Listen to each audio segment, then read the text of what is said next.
Hi, I'm Jacob Katz. I'm Central California Director for California Trout. And we're out here in the rice fields of Nags Ranch on Yolo Bypass.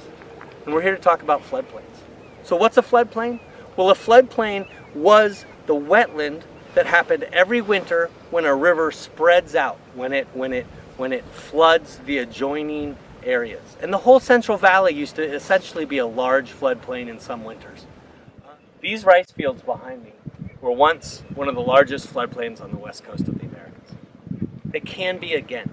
By flooding these rice fields and other agricultural fields in winter, we can get the same benefits that they once produced for fish, for ducks, for geese, and other wildlife.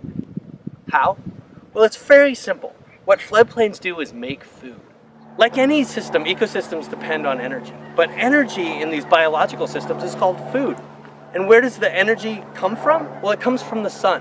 So solar energy is converted into food by a leaf.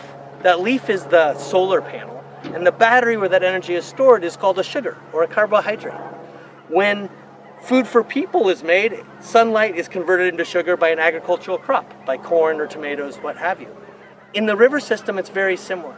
Either that sugar is made by plants growing out on the floodplain like these, or it happens near the surface of the water, where algae takes sunlight, converts it into sugar. That sugar is eaten by bugs, and then bugs are in turn eaten by fish.